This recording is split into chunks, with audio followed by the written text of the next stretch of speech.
ایک مرتبہ مولا علی کی پنڈلی میں تیر لگ گیا. آپ بہت زبردست بہادر تھے, لڑائی جنگ میں شرکت کرتے تھے, غزوے میں شرکت کرتے تھے, تو آپ کی پنڈلی سے تیر نکالا نہیں جا سکتا تھا. تو آپ کے صاحبزادے امام حسن مجتبیٰ نے کہا کہ آپ ایسا کریں کہ اس زمانے میں تو بے ہوشی والا معاملہ تو تھا نہیں, سن کرنے والا یہ بڑی نعمت ہے اللہ کی, یہ زخم لگ جائے آپریشن ہو جاتا ہے بندے کو پتہ ہی نہیں چلتا. اس زمانے میں تو وداؤٹ آپ سوچیں کہ کسی جگہ کو سن کیے بغیر اگر تیر نکالنا ہے یا جناب کوئی آپریشن کرنا ہے تو کتنا تکلیف کا باعث ہوگا.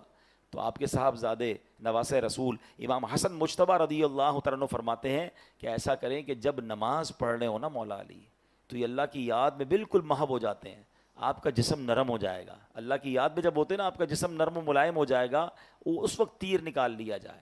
اور ایسا ہی ہوا کہ امام صاحب نے مولا علی نے جب نماز شروع کی نا, تو جو طبیب تھے ڈاکٹرز تھے وہ قریب آئے اور نماز کی حالت میں وہ تیر نکالا. وہ تیر جو نکلتا ہی نہیں تھا, مولا علی کو پتہ بھی نہیں چلا.